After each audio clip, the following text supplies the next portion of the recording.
Welcome to Oops, All Apocalypses, a show where we explore the collapse of society by playing... Wait, that's not this episode. Hold on.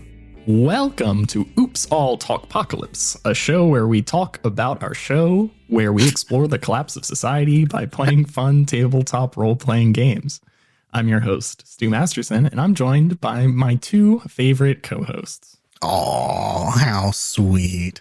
We're not a thing. We're not an object this time. No, you're just yourselves. Remember, this is where I peel back the mask and reveal real Stu. I prefer having at least two layers of abstraction away from who I really am at all times. So how do I introduce myself? I'm Jacob. I play Ocean. Is there anything else? What You did great.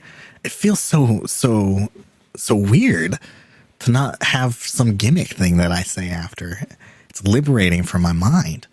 Yeah, you don't have to start thinking immediately. That is why I do it. So we have to start thinking immediately on our feet. It's just a fun way of making you guys struggle immediately. Our original plan was that before every record, we were going to play an improv game, and then we never did that. Oh yeah, we did one, and then it took us like 30 minutes. It's also really hard to do remotely. Who do you play, Brady? I'm Brady. I play Book McCready. Nice. He's cool. He cool. likes to kick people in the nards. That did become his gimmick towards the end, didn't it? I'm sorry, it happened twice. That's not a gimmick, Jacob. That's a special move. That's plenty of gimmick, Jacob. That's plenty. At best, that is a callback in the final episode or the final episodes. Is it a callback when it's something that only happened once and it wasn't that long ago? Yes, it is. I mean, the hospital was a long time ago. Wasn't that like 30 episodes ago? Speaking of a long time ago, we're about to figure out when it happened because Jacob has rightfully forced us to drastically change our format like we always do in these Talkpocalypse episodes. I think this is only our fourth Talkpocalypse episode we've done. Yeah. Every time we've done it entirely differently. I believe the first time it was Stu trying to recall everything off the top of my head as fast as I could, which was miserable. Not for me. I love doing it, but miserable for everyone else. But this time, since this is our whole season 1 Talkpocalypse, we're going to give a very brief run through of some of the earlier arcs in our show as well, kind of walk through the major arcs that are going on, talk about what we liked, how it ended up changing everything, stuff we didn't expect, all that sort of fun stuff. And then zoom in a little more on these last 18 episodes, 20-ish episodes of the season. And I actually really want to do this because next season, we're also going to talk a lot about next season later in this episode. So that's all you want to hear. Just skip forward like 30 minutes from now. But next season, I'm going to try, no promises, I'm going to try to make everything be a little more contained in shorter arcs is my goal. Is to have like 4 to 6 episode arcs that are a little more clear stop points. So it doesn't get as rambly, whiny. That also makes it easier for us to talk about it. Makes it easier for there to be some changes of format and things like that are exciting to do, which I love to do, but we'll see how it goes. Boo, I like long, arduous arcs. I think it depends, right? Most of them are your fault, so that makes sense. I think an arc should have a natural ebb and flow, right? I think it should continue as long as the narrative justifies. Yeah, I will never. This is getting boring. We got to keep it up. That's not boring. You guys have no energy. We got to keep it up. Keep it up. You sound like a ska bassist. Pick it up. Pick it up. Pick it up. Pick it up. Gotta get away now. That's scatting now. That's not ska. I went too far. Oh, I hate when you go too far. This was Jacob's idea, so we have tasked him with breaking up our series into a set of arcs. How many total did you end up getting? I'm at 11 arcs right 11 arcs for 11 episodes? Story arcs. I know. Okay, walk us through these different arcs, Jacob. Let's go one by one, just to introduce, so everybody kind of has an idea of the story arcs that we got. So we got the retrieval of the TTE arc. Okay. Through the Earth Communication Device. We have the fake Suvius arc. I feel like we should do the trivia as we go. No. I'm just introducing all the arcs so that you guys are reminded of the arcs. And then I'm going to hit you with my whopping. Is the trivia just when did this happen? No. It's Jacob, this better be the fucking best trivia. It's not that great. My expectations are on the floor. It's not that great. Okay. We got the hospital arc. We got the stew arc. That's me. We have Frida Lucian part 1. We have Ocean's first flashback. We have Frida Lucian part 2. We have the Moonwell arc. We have Ocean's flashback, second time, One more den. once more. We have the trial of Hickory Fleek, the Boxcar Children arc. We have the Tower arc, and then we have our epilogue. And my game-changing trivia here that would have been a lot quicker because it just would have been a fun factoid to drop on you guys. What do you guys think our shortest arc was, excluding the Ocean flashbacks? Oh, I know this. This is cheating because based on how you broke it up, I certainly know. So I'll let Brady guess first, so he can potentially look like a fucking dumb piece of shit. Wouldn't it be our epilogue? That was only one episode. Yeah, we're gonna exclude the epilogue. Okay, well, You dumb piece of shit. that was the shortest by far. You fell right into his trap. Yeah, I'm gonna combine the two Frida Lucian arcs together, just since they're so thematically similar, and they're really just broken up by like a 2-episode flashback, so they might as well just be one big arc. So the trial was 2 episodes. Incorrect. 3 episodes? Correct. Oh, okay. Was it our first one? Was it the TTE?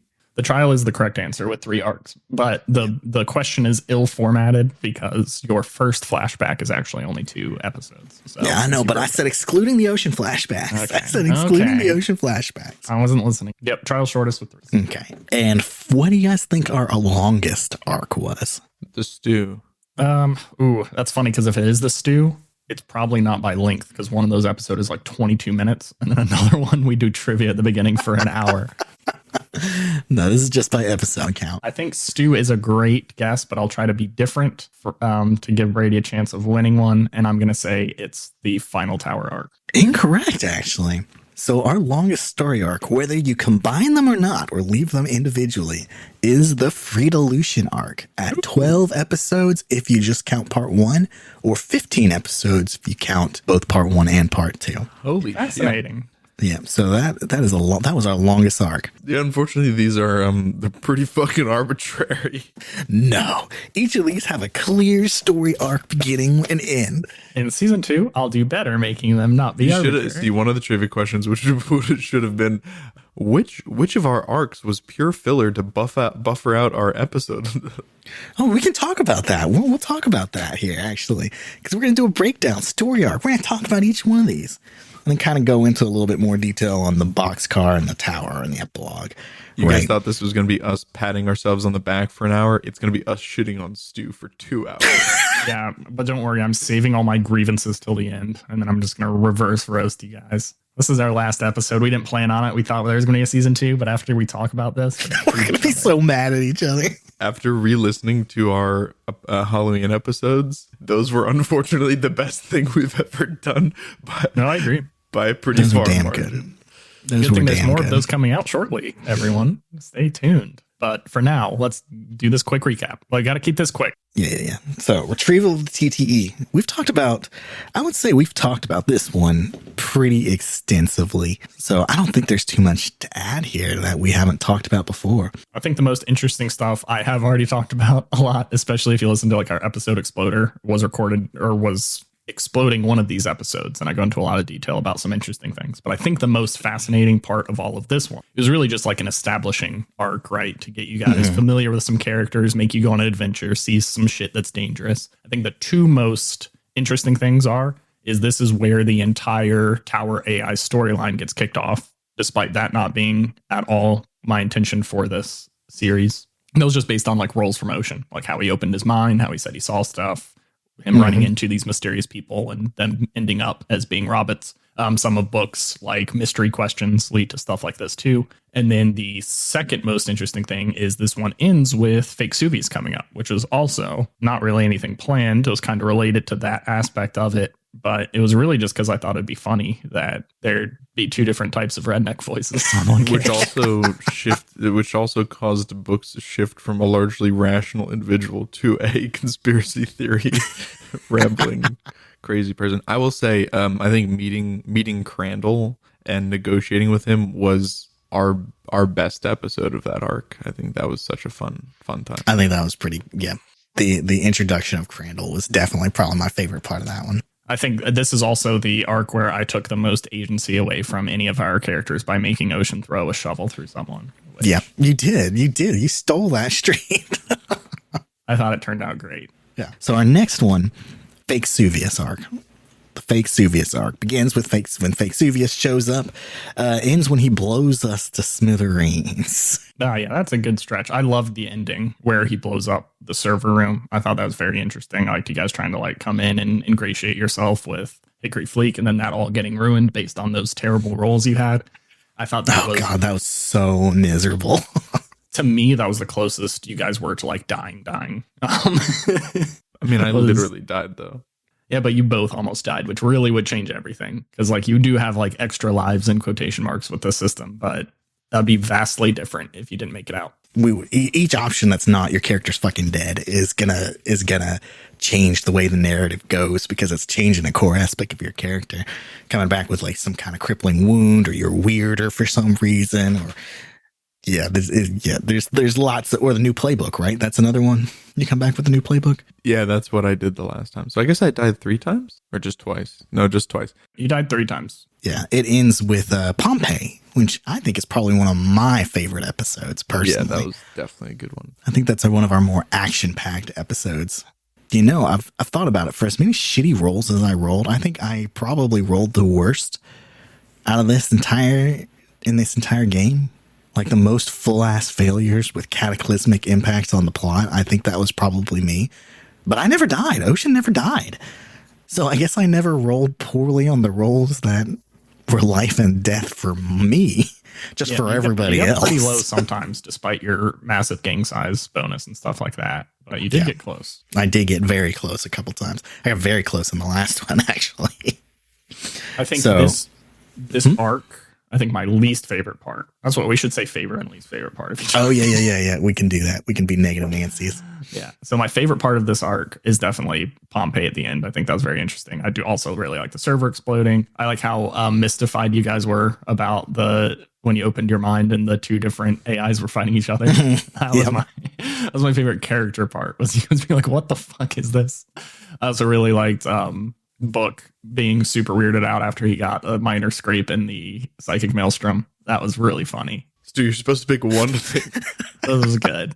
And then I think what I dislike about this, since I picked so many positive things, I think there was a big stretch in the middle here where it was a lot of, ooh, I want to go talk to this one person. Or there was a lot of, I need to go tell this person something. And then we do a whole last scene where we went and told a person a thing. And it wasn't like bad. Like there's a lot of interesting conversations there. Dragged a lot. I think this is the arc that dragged the most out of all of our arcs. I think mostly because we're just getting started. I think, again, as we didn't quite realize what we can exclude and what we can't and what we're good at role playing and what we're not. And I think there was a lot of kind of like, well, I don't really know what to do. Let's check this. Well, I don't know. Let's check that. Well, I don't know. Let's do this. Something really powerful about a lot of PBTA systems, but certainly Apocalypse World, is it's really easy to zoom in or zoom out and things. So you can basically just hand wave a lot of stuff or turn it into a single roll that we kind of describe the fallout of a thing.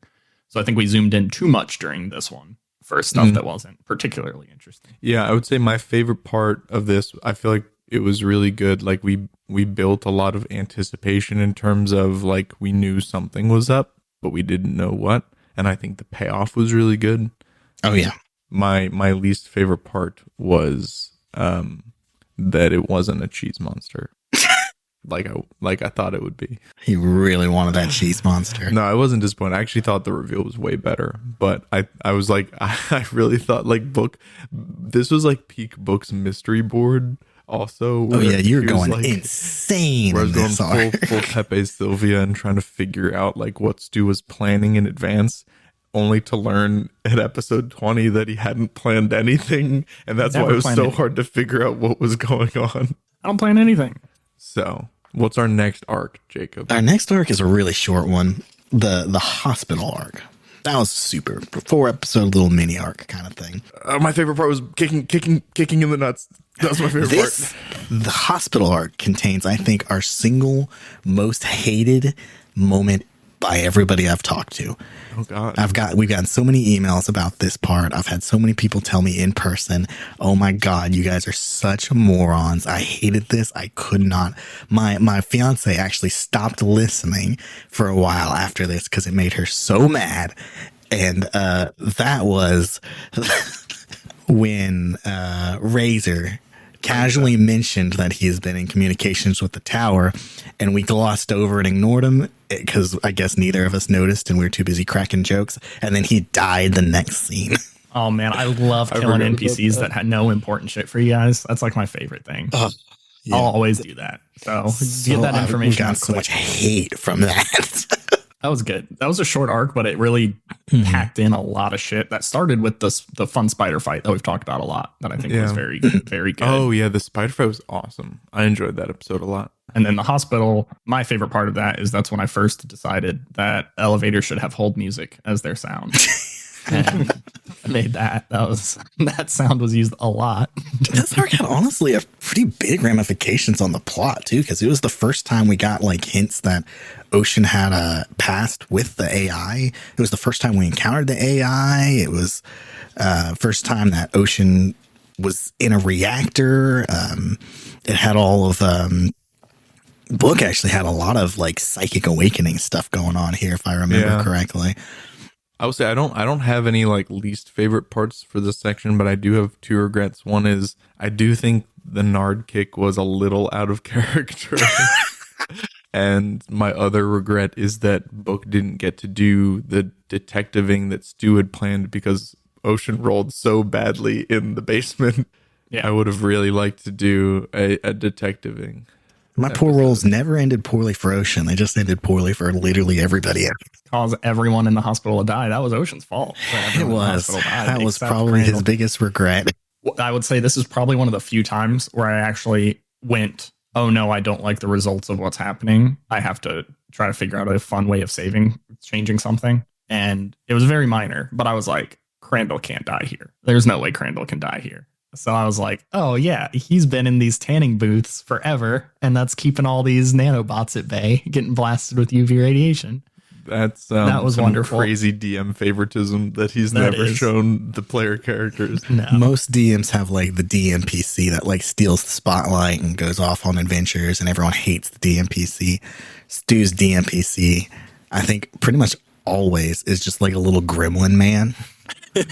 Yes, it's just a little gremlin man that just ruins everything for everybody, but you can't get rid of because you're charmed by him. Stu's self-insert character, and it's also a gremlin man. Good old Crandall. That arc ended with you having to flee the hospital because the tower was sending a bunch of people to come helpfully pick you up and bring you back. I didn't even consider what would happen if you like went along with that. I assumed you absolutely wouldn't, but no, you guys escaped safely.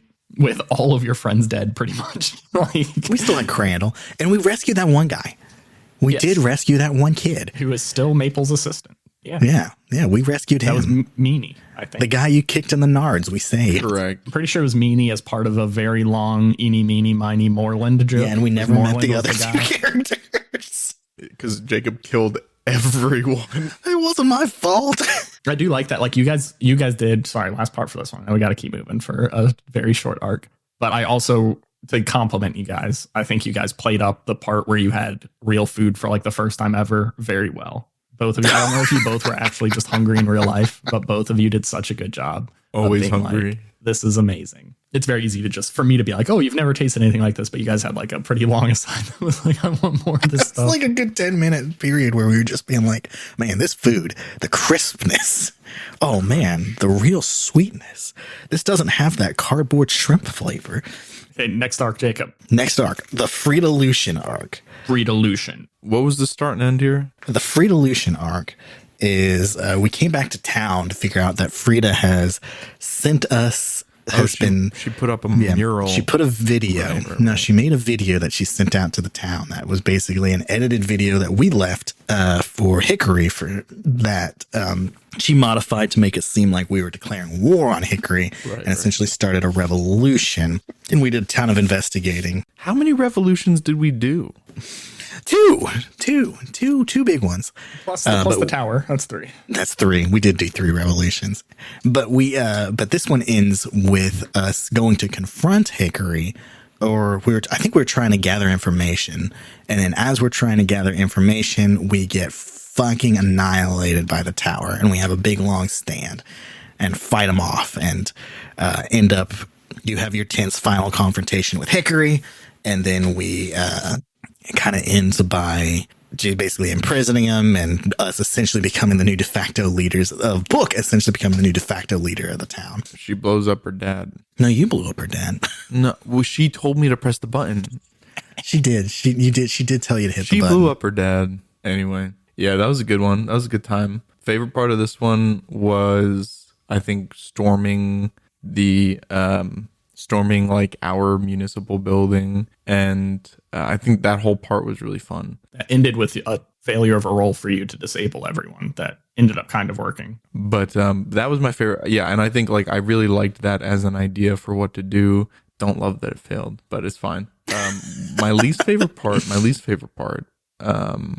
No notes. I thought it was perfect. 10 out of 10.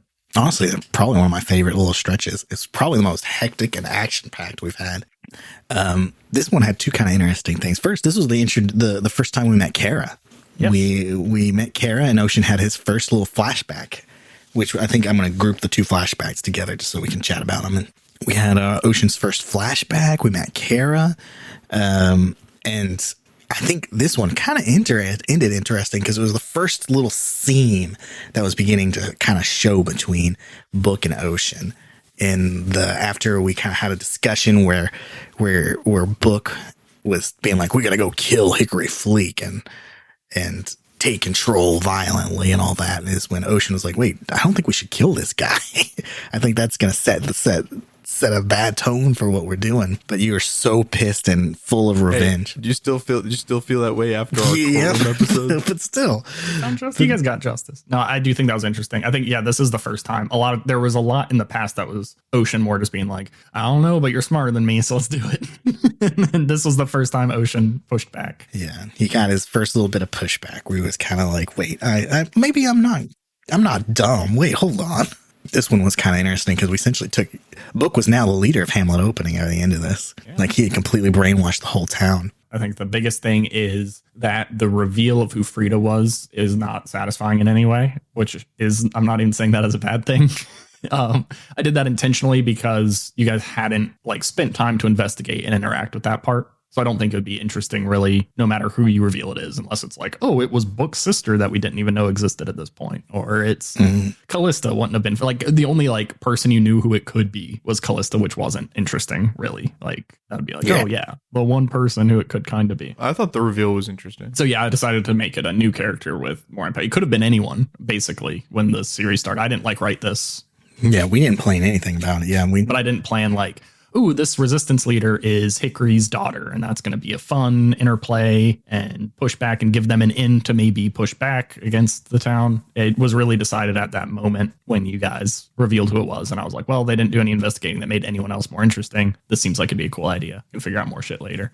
No, I think it was a cool idea, and I think it was a good contrast with Frida and Hickory Fleek, daughter and father, because it made it more complicated for us what to do with Hickory, because we went from this fucker just needs to go to being wait, this is Frida's dad, a person that the whole town cares about, that we care about. We can't just kill her dad. He's a bad dude, but he's not pure evil. No, I think it made it interesting because it was his own daughter recognizes that he's not doing good or not doing right by the community. And I think that made it interesting. And I liked it for that reason.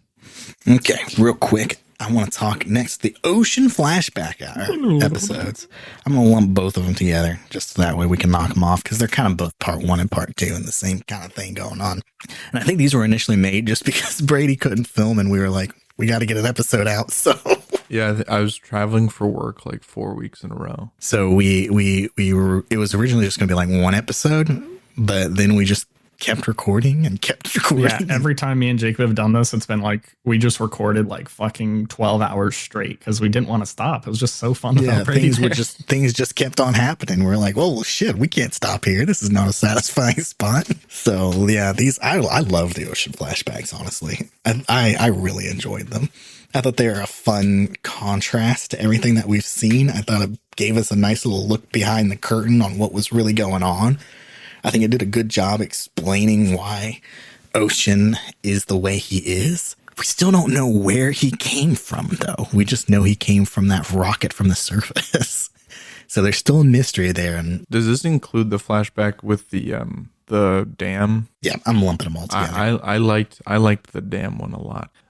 I feel like you could have taken it two ways. One where like when Ocean was part of the Silent, he was like a bad guy and then realized that he was doing bad, or and which is the way you took it, which was that like Ocean was just a good guy, like trying to do his best in a under shitty circumstances, and he didn't, he did things he's not proud of, but like there was already, it's not like you were super gung ho about it, you were trying to do right even back then, which is what led to your eventual disenfranchisement from a lot of the credit for Ocean's disillusionment, would be your dad. Book's dad is probably directly responsible. I think if he didn't meet Book's dad, he probably would have been begrudgingly going through orders. But Charles McCready was a good egg. That kind of good guy, bad dad. Terrible dad. Terrible guy, dad. bad dad. I think these flashbacks also were kind of the first time we got a really big, long look at Charles, because I think he had just kind of been seen in the videos, but he was an actual person we're interacting with, chatting with, hanging around with. Just the idea that his mom and dad were within like 3 miles of Book for 3 years and never came to visit him. They took the long route, but yes, really it is very funny. Fucking like really sent me. I thought that was so funny. They're like, we're gonna take our sick daughter, but not our 12-year-old son.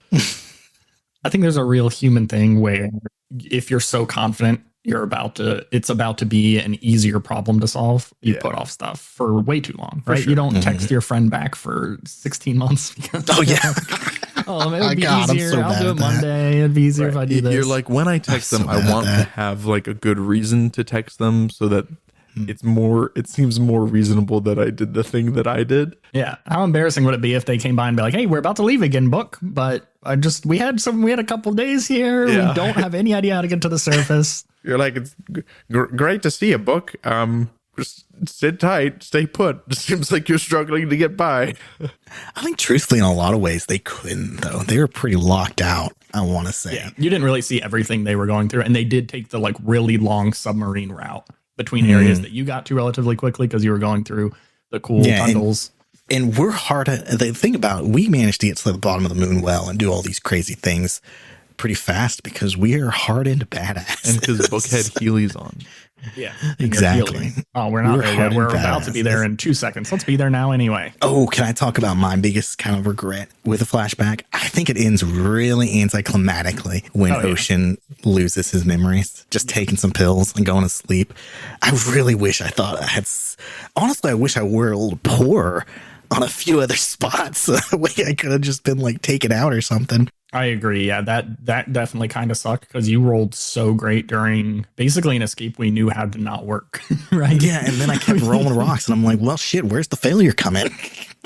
So I wish there was something else, and maybe there was. I mean, truthfully, that flashback ended. Yeah, we still don't quite know what happened. That flashback ended with us perfectly fine, just driving away. So could have been it just took some sleeping pills and then something more terrible happened further down the road. We don't know. I got some stuff for it, but it actually could come up. So I'm not going to talk about that part yet. Okay.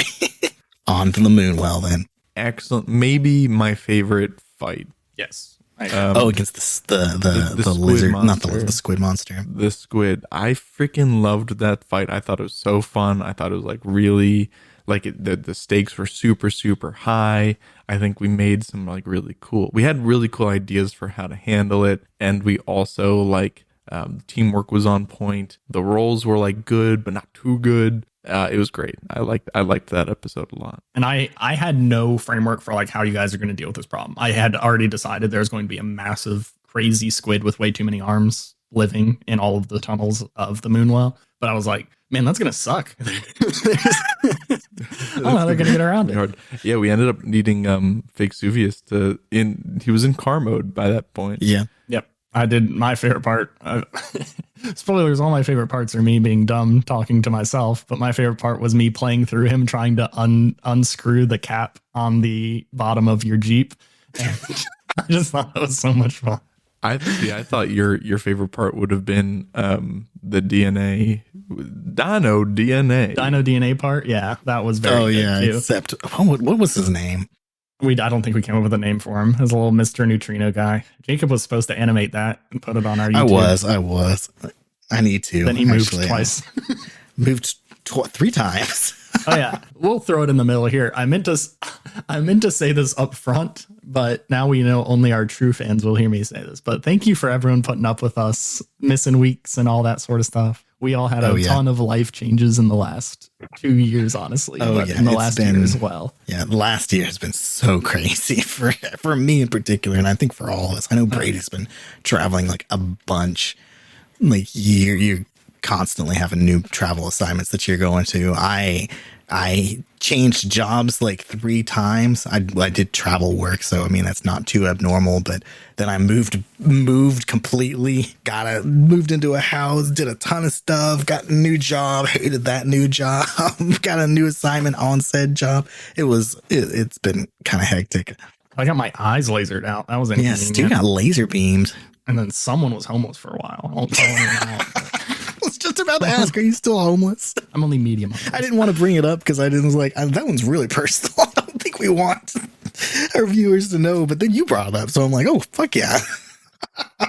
Everyone who kept listening, thank you. And also thank you to the people who are like, what the fuck? Why aren't there new episodes? Because you guys are our actual true fans who are pissed we didn't keep putting stuff out. But yeah, the people have been emailing us, shitting on us for not putting out. Yeah, you've been keeping us on our toes. Hey, and thanks for everyone who emailed in just to remind us how much you dislike my choices. It made sure that I felt held accountable.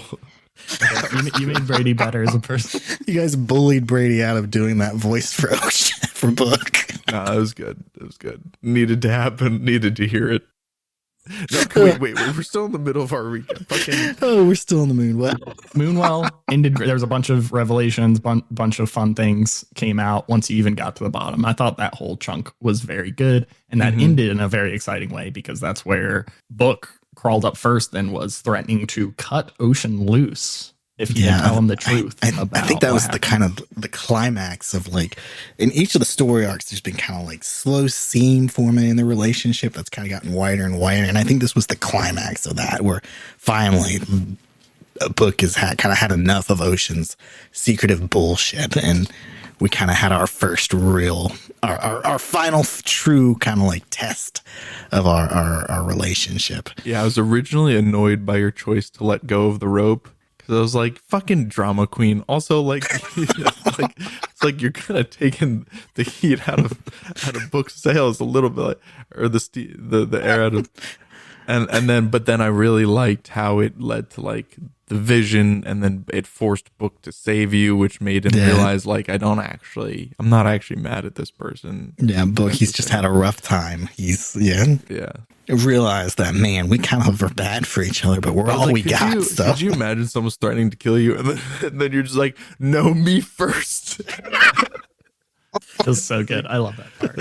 I mean, that was in the heat of Ocean just had his big flashbacks and realizing he was part of the tower. He was like, fuck, I don't know how compromised I am. He was having a rough go too. So he could have had a bomb in his torch. Maybe he did. Maybe he wasn't even a real person. Maybe he's just a robot. And maybe that's why he hasn't died yet. Robot. Okay, next arc. Probably, I know it's Brady's least favorite because it's when he got the most angry with Stu. And it might be Stu's least favorite too because there was a lot of animosity and heat going on in the recording. And this is the trial of Hickory Fleek. No, I will say, okay, my biggest regret is that I didn't realize that Fuckhead was lying to me. What was his name? Pistachio Jones. I didn't realize Pistachio Jones was lying to me. Brady in real life got pissed at Stu. I was just mad because I was like, you know. And anyway, it's fine. It's fine. I mean, let's yeah. It makes sense because the entire series has just been kind of an overarching theme of Pistachio Jones is a piece of shit and he's full of shit and he's a massive tool. And then we believed everything he told us. I thought it was going to be, this is partially my fault. So in Apocalypse World, you should be very honest with your players about everything. Like you should just straight up tell people like, oh yeah, this person, you can tell they're being honest with you for this sort of thing. But I thought it was obvious he was lying. And I thought it was interesting to give you guys a point where you could kind of go along with his lie to burn Hickory more, or you could not. You could like try to back him up. That's very true. That was kind of like the big, like the ultimate test for whether Ocean, because I remember we had like a discussion a few episodes back about whether or not Book was truly interested in the real pursuit of truth, or whether or not he's kind of changed that trait into something that's more like, I want to abuse the truth to best what best suits me. Yeah, and then true. In that trial, when he figured out Pistachio Jones was full of shit, he could have changed his trait to, I'm going to use the truth to kind of exploit the truth and whatnot. But you ended up begrudgingly going with, nope, Book truly does care about the truth, the real pursuit of what actually goes down, the actual truth.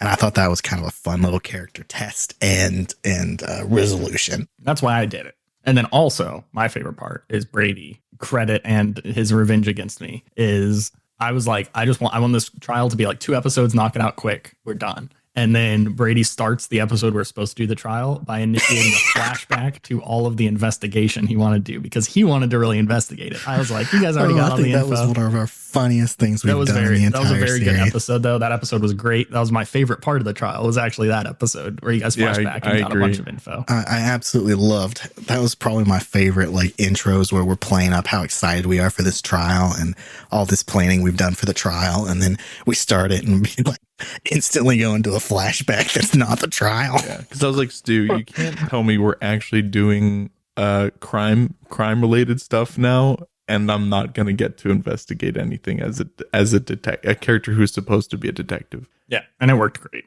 I thought it was very fun. It made you meet some new characters. It was fun. So that technically we've covered everything that we just talked about in previous Oops All Talkpocalypses, and we're now entering uncharted territory, brand new, never before discussed, never before seen beyond the curtain. Hell yeah. And that is the Boxcar Children arc is what we'll talk about first. Let me talk for 4 minutes now. Okay.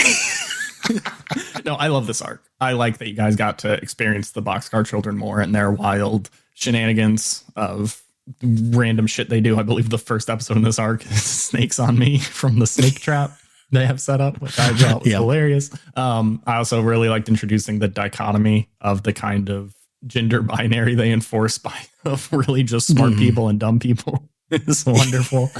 Where all the men wish for 2 more inches on their ding-a-ling and all the women wish for much more intelligent things. I thought that was very funny. I did think that was very funny. I did think this was going to be like 2 episodes total and ended up being like 6 or 7. And that was all because of Book's terrible role when he was trying to just do like one very quick, hey, I want to just see if I can get any information about this door. And I remember at the time I was like, there's probably not going to be much interesting there, but I still let him do it in case something cool happened. Like I almost just like hand waved it and was like, yeah, you hook in and it just has some like basic data on it or something like that. But when he rolled and he fully failed, I felt like that was like one of the things you're supposed to look for as an MC of a PBTA game is like golden opportunities to use hard moves against players. So like to me, that was the most clear. I completely fucked up hooking my computer up to this giant door. What's the worst thing that could possibly happen? And I was like, this door has to open. Like there's a bunch of fucking water behind this door. The worst thing that can happen is this door opening and flooding everyone. But obviously I didn't want to just kill everyone. I wanted it to be a new thing. So that's why I added this like timeline, like, oh, you've kicked off some event that's going to open this door in a week or 2 weeks, whatever the fuck I ended up saying. And that in theory should have added even more momentum till we have to go kill the tower, but it added a bunch of, oh shit, how do we get everyone ready for this? Which was still very fun. Like all this was good, but it was the most additional episodes I absolutely did not plan or expect to exist happened during this loop, which included a death by Book getting lasered. It was a good introduction. Yeah. I think our worst as a group episode, I think the episode by itself comes out fine. But there's one episode in here where Book rolls his read a landscape roll. And it is me talking for like no joke, 14 uninterrupted minutes, like describing you guys walking through that defense factory. Yeah. I forgot all about that. I didn't realize it was that long until I edited it. Like until I looked at it and I saw our fucking waveforms and it's Stu talking uninterrupted. I was like, this episode's going to suck. Well, I think it was cool stuff though. You were like, because like prior to that, it all been like wastelandy stuff, and now you're like, okay, there's this like all these robots flying around, drones, manufacturing plants, and we were like, wow, Yeah. it was cool. Yeah, it was fun. I think I described that as a Charlie and the Chocolate Factory episode, but with more explosions or something. It was also such like a handbrake turn for the Boxcar Children. Yes. And then we Yeah. think we're talking to Hot Goss, but we're talking to Hot Josh. Or Oh vice man, versa. after we've been That was warned my least multiple favorite part of the times. episode, where I was like, "Fuck."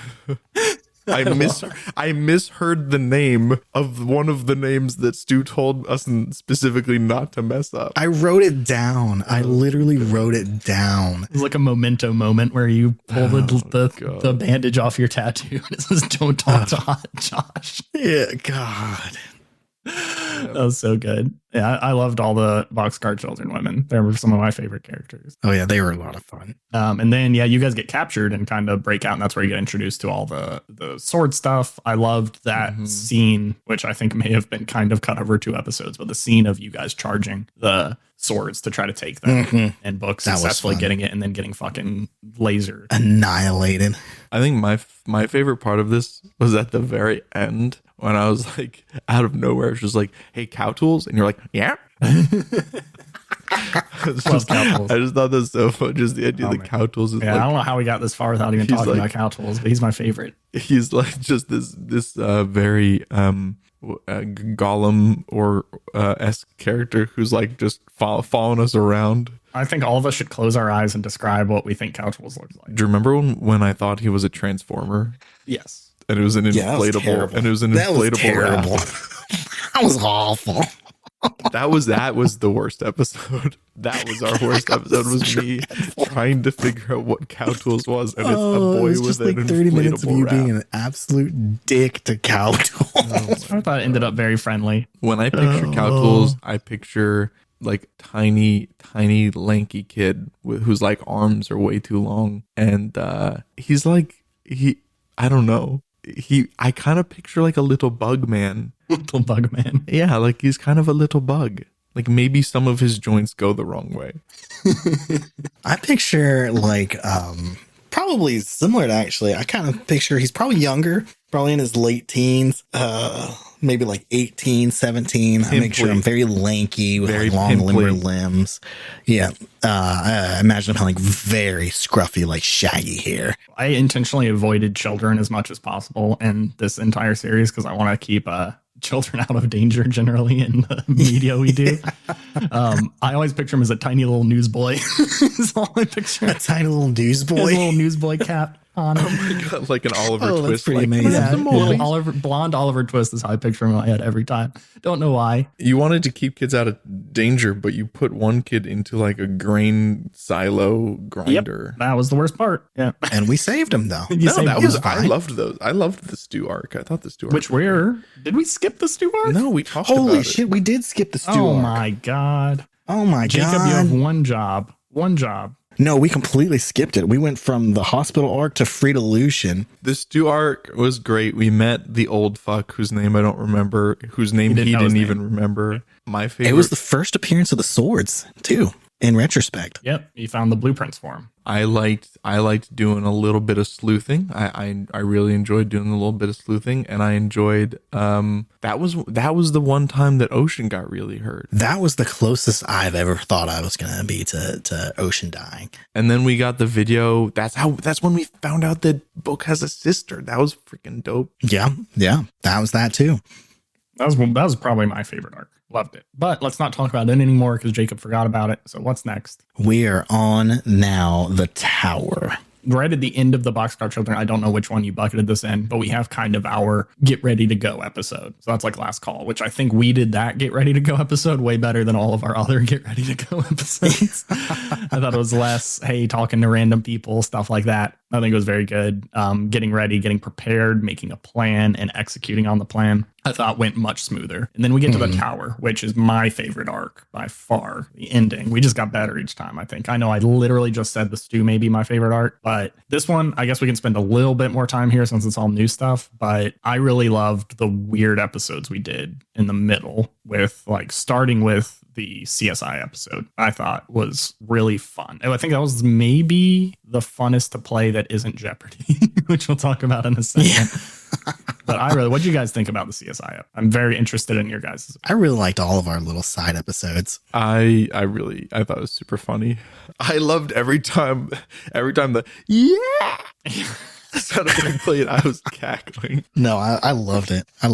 I would prefer all of our episodes to be more like the CSI episode. Like, so in that episode, I intentionally basically was like, hey, you guys have complete control of what's going on. I'm just going to react to what's happening, which I really think is how the game's supposed to work more. I don't know. But that was the most like extreme version of it. And I really liked it. I did enjoy that, but I also like having a little bit more involvement from the DM too, because then it makes you feel like you're like an active player too. And I think also a problem is if you leave us to our own devices, we're going to make things way too silly. That's fine. I liked how many of the Eagles players got involved. I liked you guys having the freedom to kind of do what you want more. Like, because I feel like both of you have great ideas always, and a lot of times it doesn't pan out. And then I feel bad about it later. I think that's definitely true for a lot of our episodes. Less so for Jacob, I guess. But so Jacob, I don't think I'll cut this out if this is too much notes for players while we're talking about it. You guys tell me if I should cut it out. If it sounds mean. I don't think leave it all in. Leave it all in. I think Jacob's too nice. My way of being mean to Jacob is saying, I think he's too nice and has DM'd a lot. So he really understands, like, he doesn't want to fuck up my plans while he's playing a lot. So a lot of times he'll go with stuff, even if he has a better idea. And then Brady, to be mean to you in a nice way, is I think you have great plans, but they're like 6 steps in the future. Yeah. So you then go,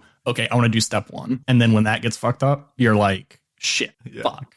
Nothing's working how it should. Yes. When there's like there's 2 alternatives around that. One, you can just try to jump to step 6, which I'll probably let you do most of the time. But then there's also like, they should be more reacting, right? Like back and forth. Just don't plan so far ahead. I think you guys didn't do any of that in this episode, which is what I'm talking about now. You just did whatever the fuck you thought was good. I need to be meaner to Stu, and Brady needs to be meaner in the short term to Stu. This is getting into our more recent episodes, but I think episodes. My least favorite part was I think I had like a bunch of plans, and instead of picking one and sticking with it, I was like, we should just do all of them to give us the best chance of success. And I think that was bad, and I think it made things very clunky. And slowed us down a lot. But yeah, the reason I felt like I had to do that is because it was important that this thing didn't happen. And every other time I've planned something cool, like, because I think I have had some really cool ideas for how things go, and then I always roll really, really poorly when it matters and fucks up the whole plan. So I was like, instead of putting all my eggs in one basket, I'm gonna put one egg in 20 baskets, and that made for bad podcasting in some circumstances. I think it all worked out, though. Yeah, I think it all worked out. But yeah, I think you should try to jump to step 6 more often, and I'll most likely let you do it. And also, I don't know that we have to like talk through, like, I really was like, this is my plan. I'm breaking down how well planned out it is. And sometimes it's more fun to just be like, I have a plan. I have a great plan. We don't have to go set up everything. Yeah. Let's do it. And then we jump to, like, flashback to the plan. Jump to like a good the end detective. of the plan. Right. It's another one of those zoom out things where you should have zoomed out way more. Yeah, like in a heist movie where like they're talking through the plan, but then they're showing them doing it as it, you know what I'm saying? Like, you can't do that in a podcast. So instead of talking through the plan and then doing the plan, I should have just been like, let's do the plan. Telling someone what's about to happen and then trying to do it is not very interesting to listen to, I think. I think the place I fuck up the most is I expect to zoom out and skip through a bunch of shit, but instead we start talking, and I just love playing these little weird characters so much. And then we have a whole fucking conversation about it, and that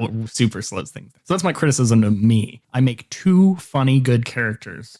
And I need too many little gremlin men. I gotta zoom out of my gremlin men more. Okay. Next episode was Jeopardy, which is my favorite episode ever by far to record. That was maybe to listen to. I don't know. It was my favorite one to record by far. It was so much fun. It was the most work I ever did by 20,000%. Not even close for an episode, because I made a whole Jeopardy. Yeah, that you guys couldn't even see. That no one could see. It was great. That one, my plan, my intention for, I knew this wouldn't happen, so I don't think this was a failure. But my intention was for at least one of you to absolutely know the answer to every question. Not necessarily easily. Like it may be one of those things like, shit, I got to think about this, or, oh, I can't believe I forgot this. Like people do, you know, by not knowing things. But I wanted every question to be gettable by Jacob or Brady, which I framed it that way specifically because I think the best choice, besides all my funny shit that was done in this episode, was Jacob refusing to go along with me and Brady being just like, just play it. People just want to hear Jacob do trivia and try to win the game. But Jacob was like, no, I'm playing this as Ocean. I'm going to forget to say where and when and who, frame it as a question. Yeah. And that ended up being by far the best part because like it could not have been planned better. Like all this just came up during the episodes. I guess people just have to believe us, but it could not have been planned better. In real life, I forgot to do it once. Yeah. And then I was like, wait, this would be really funny if you just kept doing it. The timing of you forgetting was literally perfect. Like you did a little one early. I gave you your free redo, which pissed off Book. Yes. Then you did it another time where it let you expound on why it was dumb. You're like, no, this is dumb. And there was like enough break there that was perfect. And then you not doing it, I'm assuming intentionally, on the last question when it happened to be a question that you got and you would have won if you got it. It was like perfect. Like I didn't plan like so confident. What's something Jacob will know the answer to when I made that question. But he got it and fucked it up and then fucking tackled Jared Leto. And Book being such a petty bitch about it. Yeah. Oh, that was good. I love making all those questions. I love making you guys make weird sounds. I loved me making weird sounds. I just like weird sounds. I should say, I just said Book being a petty bitch, but like at the dinner table with my family, if we're watching Jeopardy and someone doesn't say who is or what is, I'll be like, gotta phrase it as a question. No point. Oh my God, you're the worst. I don't know, man. I don't know, man. Am I the only one who's actually trying to play Jeopardy while they're watching it? I don't watch Jeopardy. Like my sister's like, you got to wait for them to finish reading the question. I'm like, no, you got to read the question with your eyes. Don't listen to it with your ears. You got to, the speed is the name of the game, my dog. You can't buzz until the question's over. So your sister's right. Yeah, but. So we went to the Jeopardy episode and then we had the actual where we met, Ocean Book's dad for reals, which I thought was pretty fun. Yeah. I thought that was a pretty fun way to go about it because we kind of slipped because as we kept going on, he kept slowly getting more and more out of character and more back to his original personality. I loved you guys giving him fucking caramel crush beads. That was absolutely not a plan. I don't even know where that came from. I didn't have any idea that mint helped fucking bone gas not kill. Oh, I got to talk about bone gas. Oh yeah, bone gas. I stole bone gas. Yeah, so bone gas, I completely made up the mechanisms of how it works, which I think I explained in an episode, so I won't go into detail here. But bone gas is just literally a one-line joke from an old an old web series called Agents of Cracked. If anyone read crack.com back when it was good. Oh, back when it was good. Yeah. So this is like 15 years ago, more than that, I think. So long. They had a series called Agents of Cracked, and in one of the episodes, one of the characters threatened to release his bone gas. And then when he doesn't, he says, don't worry, it was inherently unstable anyway. So that's the whole reason I said that he has bone gas that's inherently unstable. That's such a niche reference. Yeah.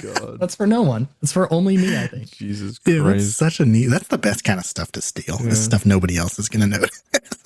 Yeah, I enjoyed this a lot. I liked that we spent a lot of time trying to figure out how to break out of the simulation, and the answer was just to run really fast. Yep.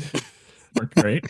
We did other stuff too, right? You spread it out. You guys got in different locations. Like once you figured out how it worked, we had to tax. Yeah, we did a pretty good job sleuthing out how to break it down. My biggest regret is that I didn't do better improv when it came to like trying to get Book closer to the hole that Ocean made. I feel like I could have done better improv there. And I was just hilarious. Like, I opened the book and then there's a thing in it. I thought that was really funny. But no, overall, I liked it a lot. I liked the interaction between Charles Davis McCready and his son. And I liked Ocean's. I liked Ocean starting his bender of welding and unwelding things. Yes. That was so fucking annoying. His welder and unwelder. Oh, I forgot about that. No, that's where you met Trashbot. We did meet Trashbot. I love Trashbot. We gotta get Trashbot back. Bring back Trashbot. We need Trashbot. Is Trashbot alive? Trashbot may be alive. Who knows? The whole tower decombobulated, so it's not looking particularly great. But I choose to believe that Trashbot is still alive. I choose to believe he auto defenestrated and safely descended on his rocket boosts that weren't revealed except for one episode and then are never used again. No, I think Trashbot's still alive. I need Trashbot to still be alive. Then you guys broke out of the simulation, broke out of your weird audition process, and started deciding to go fuck up the Overseer. We reintroduced Spade. I was so excited that Spade came back. Oh yeah, Spade. That's a big thing right there. Yeah. How long have you been waiting for us to get Spade back? I think I decided they were in the elevator a long time ago, actually. I thought that'd be fun. They were chilling in the elevator shaft for like 4 months trying to figure out how to bring down the tower. I think whatever episode I probably mentioned that there was an explosion on the tower, I was like, that's definitely Spade. Fucking shit up. Because that was out of nowhere. That wasn't like you guys made a bad roll or anything like that. You were just trying to like recon on it. Like, that'd be a fun thing. Yeah, no, that it makes sense for Spade. And it gave you an out, like in such a weird, like there's not many rules that make sense in the tower, right? Like the AI somehow controls everything, both like physically and technological wise. And it's not like all psychic maelstrom stuff isn't. You can't understand how it works, right? There's not like rules. So like to have someone there who has been able to kind of work around it for a long period of time gave you guys some out of interacting outside of the simulation, putting agency back in you, even if it's through a character I make that's out there, which like they didn't really do anything for you guys. They were just there. No, they just kind of served as a tool guide. No, Spade helped. Yeah, they helped, but they didn't like impact the story. They didn't change your ideas. They didn't like how you guys did everything. Yes, they didn't impact the roles. They just gave you a vector to actually do that. Because like if they didn't exist, it would have just been like, okay, how do we get to the tower? How do we get to the Overseer? How do we use a Vader jerker? Yes, how does a Vader jerker Vader work? Jerkers were my favorite part of this section good. By far. I loved the concept of a Vader jerker. Pronounced jorker. And least favorite part was when Bookstad was like, get on the same elevator as me. And I was like, nah, fuck you. And then that led to us being down 4 people in our final battle. Yeah, that was rough. So Stu, if we had gotten in the same elevator, would we have all appeared together, or would you have still taken away our friend? No, I would have had you all appear, but that doesn't mean it would have been easier or harder. Like having more people there would just make there be more things that could get hurt, right? Like having your dad there is now something that I think it probably could have just led to more people die. They're just in a back to tank. Yeah, so it simplified things, which I liked. And like honestly, like if Spade was there, it probably would have been like Spade would have. I probably would have made fucking Silent show up earlier, and Spade would help take them out, or would be fucking up shit. And, it wouldn't have drastically changed anything. I liked how it went this way because it gave you guys more space, and I liked how like slow it started. I really enjoyed that, where like you're trying to just like slowly spread out and figure out more information about how this room works and what's going on, and Ocean's trying to distract the Overseer, but also like getting to the point where he actually like legitimately wants to talk to them and figure things out. Yeah, actually, my favorite part of this was the old man appearing and clapping, and me immediately being like, "Nope." Seeing through that. Also, to peel back the curtain on that, I definitely pre-planned that part, and then what didn't make it to the episode was both Brady and Jacob trying to take it back, being like, no, I didn't kick him. No, that was just a joke. Whatever. Skip it. And I was like, no, do it. I think in retrospect, it makes books seem smarter to have so quickly and easily seen through that. Yeah, I was really originally okay with and then I think Jacob put a seed of doubt. I thought he was real. I'll be totally honest in my mind, and I was like, oh no, did I do another rooftop kick in the nards? You know, that's why I reacted so poorly, is because after that rooftop kick in the nards, which went so poorly for us all. No, I had a full ass. So I was tracking how much time was left until the doors opened, and I had set up a timer on my phone. Oh shit. On the timer, I was starting and stopping it every time. My plan was every time the old man talked. So I was just going to try to have him use long-winded sentences and explain things and try to convince you guys that you're going to be the new fucking Charlie and the Chocolate Factory owners of this tower because he's dying. And I was trying to eat up as much of the time as possible to fuck you guys up. And I would have given you like roles. Like I would have let you read a sitch. I would have let you do things to be like, and like warn you like, hey, you're down to like 40 seconds before these doors open and stuff like that. But that was my whole plan for that. So Book just kicking him in the nards immediately made that be 0 seconds of time loss because he immediately figured out that he's a hologram and not a real person. But I had that already planned. My original plan, I think, was to use it as a way for before I knew there was going to be like a big time crunch for all this stuff. I was going to use it as a way for the Overseer to like heal a bunch or something like that. So like looks like the Overseer's disabled. Like if this really was just a big fight and it wasn't, we have to go solve this before a door opens. I was going to have you guys like be 90% of the way through the fight. The Overseer's like all fucked up. And then the same thing happens. And during that, the Overseer's like recharging, like repairing in the corner.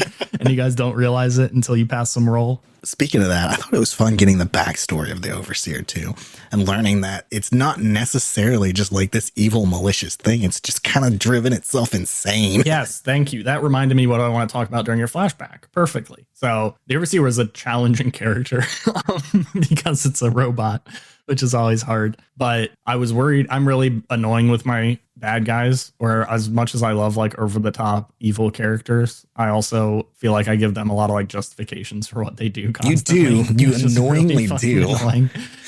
So like the Overseer, I think that was always kind of true, although it was it being insane. But I really wanted that. I think what really helped was that damn scene where they were okay with killing a bunch of people. Like, yeah, they claimed they had all these calculations that would prove like it will give more benefit in the whole, but like 99.9% of people from 2014 and 60% of people from 2026 would say that it's a bad idea to kill a bunch of people, regardless of what the outcome is. Yep. So I think that gave a really strong, okay, we have to deal with this type situation. It made it clearer, at least. So that came back during the final fight where you did get some of that background story. And I do love your decision to actually steal the Overseer. They did fuck up. I already talked with Brady a little bit about this, but I guess my biggest regret from kind of that climax scene is I was like, okay, Ocean already had his big thing with Grubbins. He had like this intense fight in these elevators, and he beat this guy who had kind of turned him down this path where he couldn't stand up strong enough against you before. Like you tried to do the right thing, and this guy just fucking elbowed you. Yeah, beat the shit out of me. And got you sent to prison for a second. And you got your revenge on that. I was like, okay, I think this climactic scene is going to be a lot more book focused, where he's figuring out, like, it's still going to be, this is intense for Ocean because he's talking to the Overseer who he has a relationship with. But I thought like Book was going to do most of the shit that made you guys win, and he still did a lot, but it was a very Ocean focused. Kind of did, yeah. Still very Ocean focused. No, I think in my mind that was always how it was supposed to be, because this was more Ocean's fight than Book's. That's true. You already had your dad, and it did end with like a team up moment kind of thing where Book and Ocean. It was Ocean doing like, it, but send a phase pulse. That was good. And then I also that really was one of my favorite parts. Was I like Book summoning the wolves also a lot, because that was something that we definitely didn't have very much payback off of. We haven't. That was one thing I think in retrospective of the whole series, I think we've kind of muddied the water on the whole Wolf of Maelstrom thing. Wait, so I thought you kind of brought the wolves in, Stu.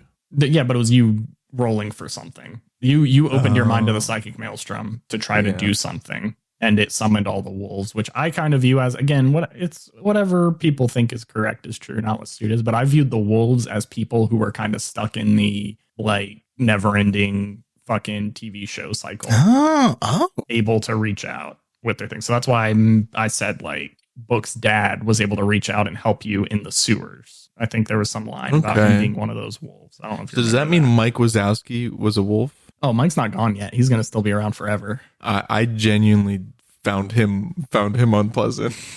Genuinely found him unpleasant to be around and unpleasant. Yeah. I like how his name isn't even anything clever. It's just literally Mike Wazowski from fucking Monsters Incorporated. That was Brady's fault, I think. Because I think I just had a mic when I was doing the Jeopardy episode originally.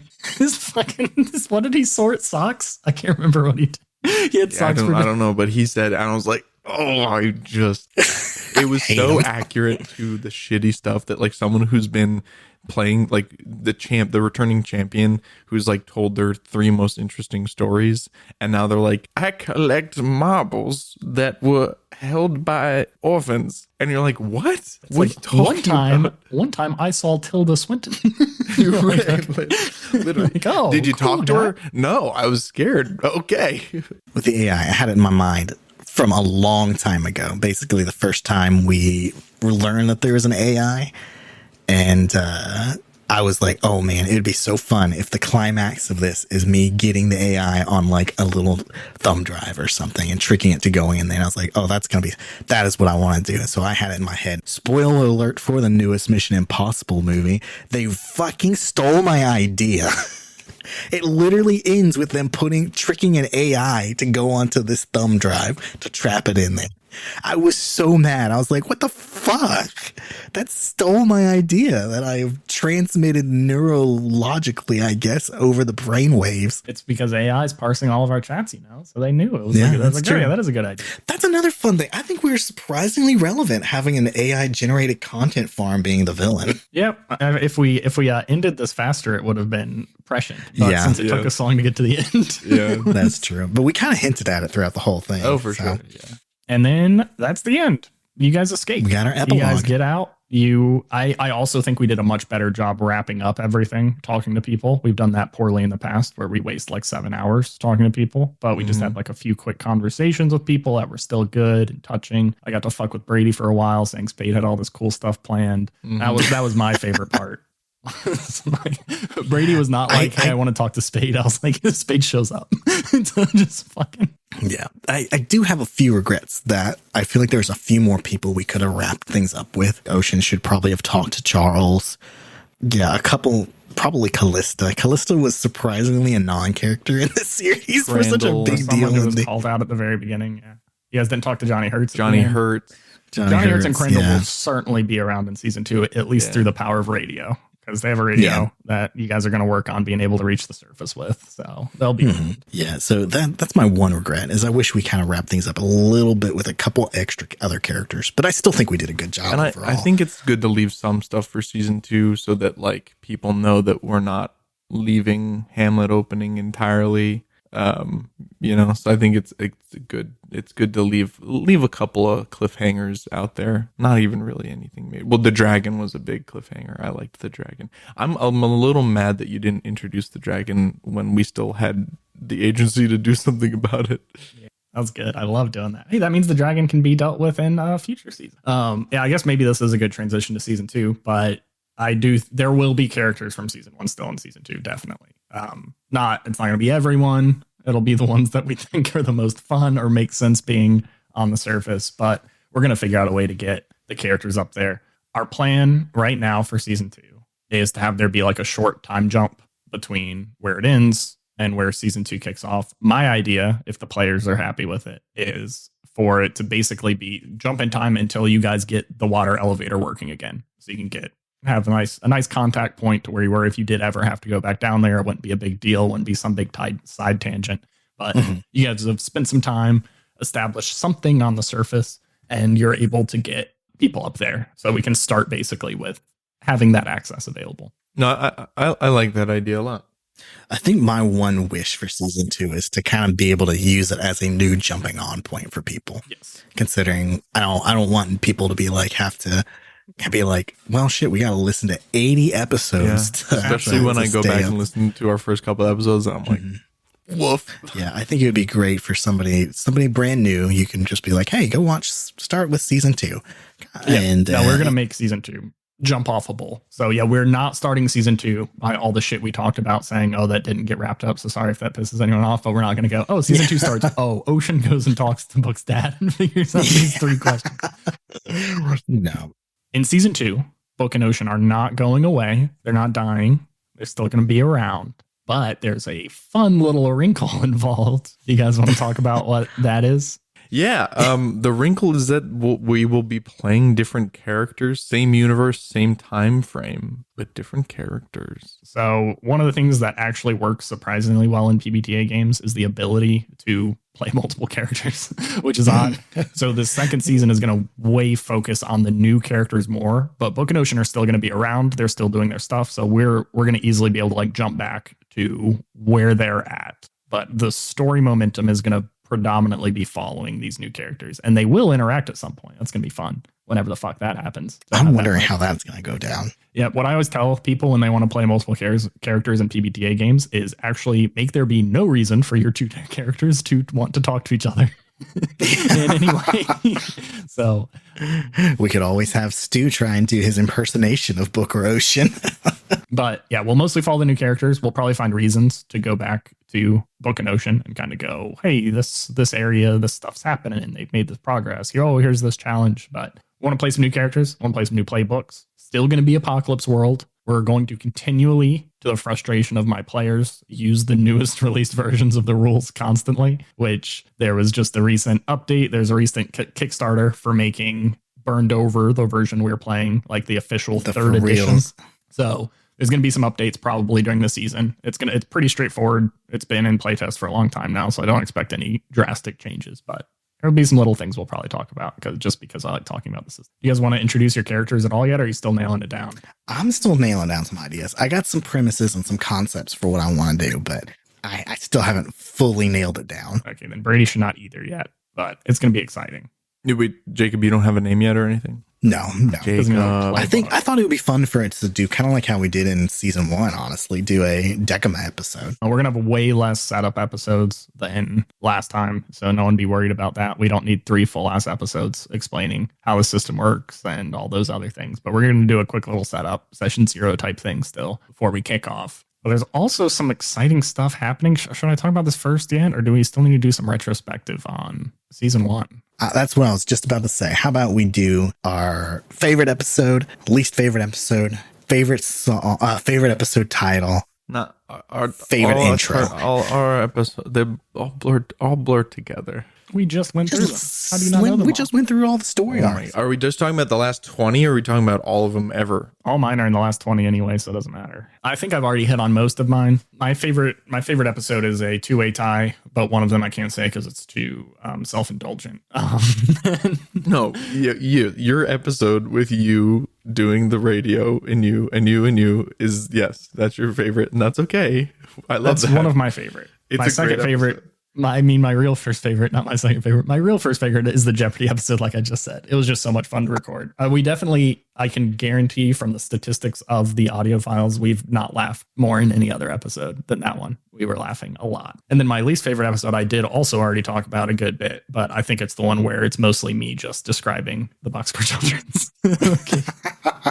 That one I particularly did not enjoy, especially on re-listen, because I know it's coming. I'm like, oh, here's me about to talk for 16 minutes. But I really did enjoy all the episodes, even the stuff I don't like, even the things like, I'm like, oh, I really wish this part went better. I think it all led to better, more exciting things. What's your favorite episode title? Clearly, Sorry for Jeopardy Rockin'. Such a fucking good title. Oh my God. Sorry for Jeopardy Rockin'. That's so funny. I laughed forever when I typed that. I literally typed that in our little podcast exporter thingy. I'm like, this is it. This is the best time. I didn't talk to you guys for a second. Oh yeah, you didn't even ask us. Let's see. I think my favorite episode, I think Carousel. That's either Carousel is probably one of my favorites. Pompeii is one of my favorites. I really like our finale. And it's hard not to like the Jeopardy episode, too. So really, I mean, I named way too many episodes, but I just like all of them. Carousel was very fun with how you like saw this vision of everything getting fucked up. And then you go, I got to stop this, and running through it while like stuff is still happening. Like that was such a good use of your vision power. That was like the most clear, I can do something with this that happened. But it was also such a clear, everything is going to go wrong. I'm just trying to mitigate it. It wasn't like, I'm going to save this thing from happening. Yeah. It was how do I minimize how fucked we're about to be? Oh, yeah. I think Carousel followed by Hit the Lights back to back I think that's easily our most action packed, like chaos, all out war episodes going on. Like, I think from a pure action basis, I really like that. And then my favorite episode title is Sharked Out by the Lake Sad version. That is very good. I think that's brilliance, our most brilliant title ever. And I think my least favorite episode is probably one of our early ones, Paranoid Android, just because I think that's back in the way back when. It's kind of just like a really nothing episode. I think it's one of our early episodes where we're just like quizzing people on, hey, are you a clone? Are you a clone? I should have made that just basically be like one role. Like, hey, I think like I could have had Book. I could have been like, Book, list the 5 people you're most worried about being fucking androids. You done a roll and then determine who were androids based on that. Like if you rolled bad, there'd be more of them than if you rolled good. That would have changed everything, obviously. But I think that yeah, I think that is probably I don't think it's necessarily bad, but I just think it's really a nothing episode. And those are probably my least favorites. I think even our bad episodes can be funny, but the episodes where nothing really happens are the ones that I'm like the least interested in re-listening to. I think my least favorite might be our Decima episode, actually. Really? From a pure audio, to listen to that, and I was like, "This is hard to listen to." From a pure audio quality standpoint, though, oh my god, I can't listen to the Decima episodes purely. I think the content is also. We hadn't quite gelled yet. We were kind of still in. Brady and Jacob had talked like one time before that episode was recorded. Yeah, right? Like a single time. Stu literally asked me, hey, you want to be on a podcast? And I was like, hell yeah. Favorite? And he was like, your co-host is going to be Brady. And I was like, sure. I don't know who he is, but. Yeah, I was like, I remember Jacob. I met him at that bar one time. He was really drunk and I was really drunk. Yeah, our previous interactions was just both was being very plastered. I chose you guys very specifically because you'd both be excellent at it. But also, I was sad that both of you were moving far away. Yes. So I was like, we need a reason to be able to hang out and talk and play games. We would keep doing this even if we had 5 listeners, maybe 4 or 5. Yeah. If we had 4 or 5, we'll keep going.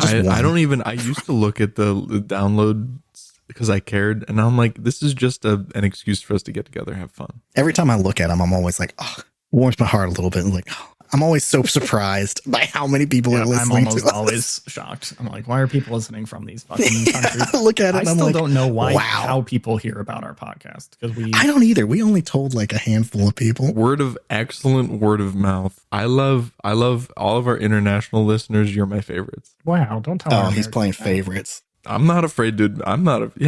My least favorite episode was the Decima episode. My favorite episode, I think. Classic Moonwell fighting squids, fighting octopus. I think that was just favorite. A solid episode. Good old fashioned time. I think it was also like it was very funny. It was super good. 10 out of 10. Would fight another squid.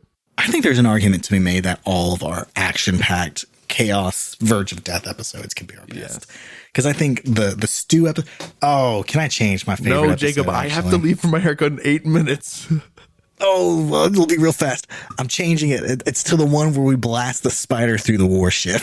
That was one of I think that was my favorite action sequence we've had. In the stew? Yeah, that was good. That was really fun. All the stew episodes were bangers. I really liked our stew segment a lot. I think the stew might be my favorite segment or my favorite storyline. Favorite episode title, it's mine. It's like my only one, and it's Hurt by 9 Inch Nails. I just thought was like super good. That was a pretty fun one. That was pretty funny. My favorite contribution title was that was you. Sharked Out by the Lake, definitely. Oh shit, I forgot it came out. That's your favorite one, and it's my second favorite. That was me just shit posting. I was like, what would be the dumbest possible episode title? But I think I really like Suspended in Gaffa. Yeah. Is one of my favorites. Oh yeah, that was a good one. I think our pun episode titles are fun, but I also like it when we just play it straight. If it isn't clear for season 2, and this may bode well since you guys liked squid fights and the stew segment so much, season 2, the hard zone is oops all fucking water is what it is. Hell yeah. So you're in a flooded world, I think is the correct title for it. And there are new cool threat locations, new cool enemies, all in this new hard zone. I'm so excited. I've been talking to Stu about the character I'm cooking up. And I've got some. I'm really excited. I got some. Stu, how good the name? The one I like, 10 out of 10. The rest, we'll see what you choose. Brady, do you have any final statements you want to say before you leave for your haircut? Everyone, it has been an absolute joy playing Bookathy McCreedly and full government name. Yeah, no, playing Book McCready's been awesome. I enjoy how many people didn't realize his name was a pun until like 40 episodes in. And I am really looking forward to picking up with our Halloween episodes, doing some other fun stuff. And then I am super looking forward to to season 2. I think it's going to be a real banger. Hell yeah. All right, so I'm signing off. Have fun with Bye, Brady. our two best men. Oh, so sweet of you. Have fun. I hope you get a better haircut than last time. Thank you. Me too.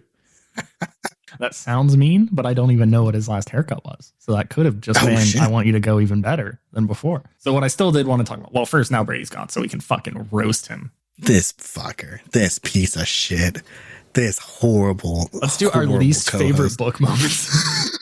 It's so hard to choose. There's so many options. I did want to, Brady had to leave very suddenly, but I wanted to keep talking a little bit about season 2. So I think with season 2, I really like the ocean aspect of it. Not you as a character, the fact that we're stuck in a giant sea. I think it's going to be much more like action adventure-y. Like obviously boat stuff, you obviously can turn to pirate or island adventure very easily. But I also think it still has a good grip for that like horror aspect, like things in the deep type stuff that you guys liked with the weird squid in Moonwell. Oh yeah, yeah. So I think it has a lot of good options in that area. Like always, I have no idea what the story is actually going to be. We'll figure that out as we play. I want a boat. I'm probably gonna steal the no one skill to get a car.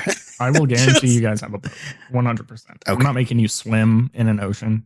Okay, so before season 2, we don't have an actual release date for season 2, episode 1 yet. I could probably do some math and give you guys a good guess. Yeah, we're gonna kind of play it like how we did the first season. We're gonna try to get a good backlog first before we start releasing. But we will be releasing things in that interim period. We're going to be releasing a bunch of Monster of the Week episodes. It may be a little confusing when you see it pop up. I'm going to try to clearly mark it in your podcatcher so it pops up and it's not a big mess. But we're going to be re-releasing the full series of our Monster of the Week stuff. So there's going to be, I believe, 2 episodes that are unreleased, maybe more, but 2 more episodes. But I'm just going to put it all in one big chunk. So if you're not going to have to go search back through and find the old Monster of the Week ones, but I'll mark it as like, hey, this is a repost. So those will be in a nice clean series. We're doing stuff that I'm a mix of very excited and terrified of with our Hallmark continuation, where we're finishing Stu's Hallmark game, but we can announce this since Brady's not here, we're also going to be playing a Hallmark game Brady made. That he actually made. That is in direct defiance to the one I made. It's going to be different, but he's been planning a lot of stuff for it. He's very excited. And I'm excited. So this will be the first time on the podcast, I believe, that I've gotten to play in a game. Is that true? Yes. Yeah, it's easily the first time. You've been the DM for a million. I'm going to be a years. player, so get ready for players, Stu. Yeah, I tried to convince him that each season we have a different person. Wouldn't give up the power. Wouldn't do it. He wouldn't give up the power. He wouldn't give in. I said, if you also edit all of it, that can happen. I do a lot when I'm DMing because I know I'm going to cut stuff out. So I'm like, yeah, I wouldn't even know where to begin when it came to editing. Other stuff is going to be getting released too. We're going to at least have a Under Hollow Hills mini series that I am stupid excited about. If you're not familiar with that game, you play a roving band of circus performers that are from the Fey realm, as they travel about and put on shows for people and interact with the local denizens and cool stuff like that. So that one we haven't even made our characters for yet or anything, but we will be recording it soon, and it's going to be so much fucking fun. I hope it's fun enough that we keep doing it some on the side in the future, but we'll see.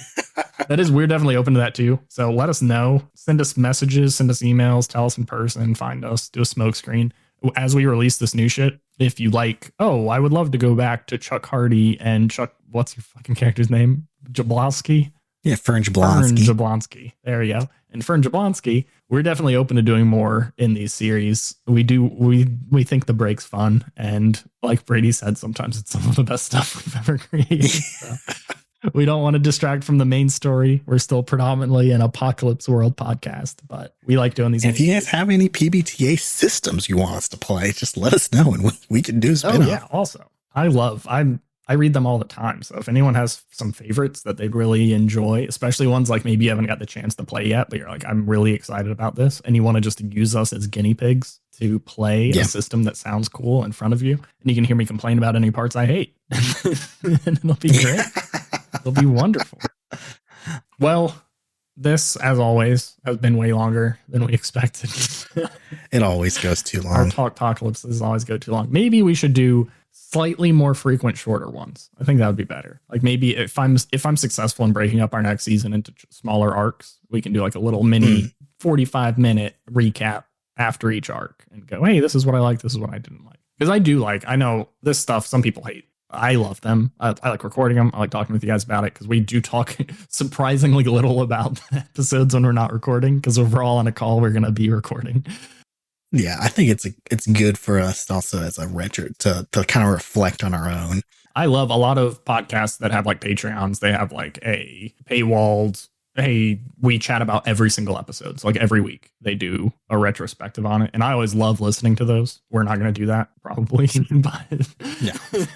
Not in the near future. We're not going to be doing that anytime in the near future, but I love those. Those are some of my favorite episodes. I like love hearing their thoughts on all of the stuff they recorded. So since I always make the stuff I like, so we're going to keep doing these episodes, and I'd like to do them in a more streamlined way. So maybe every arc we can do a shorter one of these. Yeah, maybe every time we finish an arc or something, we can have a little chit chat. Well, I was starting that sentence to try to wrap up, and that's why I started talking about how long I was going, and then got distracted by all of that side stuff. So I'm going to continue wrapping it up now by saying thank you all for listening.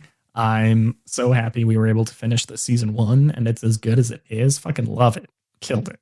We did great. I'm so happy with that. Yeah, I'm excited to have like a full completed campaign. I know, that's rare that we actually complete a campaign. I can count on one hand the amount of times I've ever completed a campaign as a player or a DM. I can't count on any hands. This will be my first campaign that I've been of that's actually finished. And it's just the first of many we're going to do for the next at least 40 years, guarantee.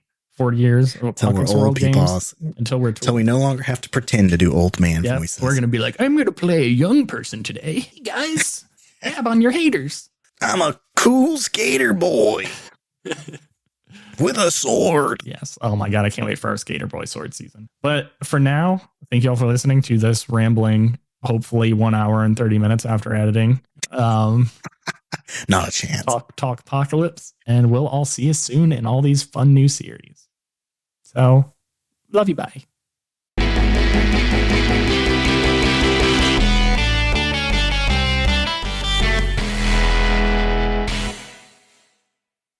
You can't make jokes about Jared Leto. But we can make jokes about jerking him off behind an IHOP. Yes, absolutely. I don't get why it's confusing.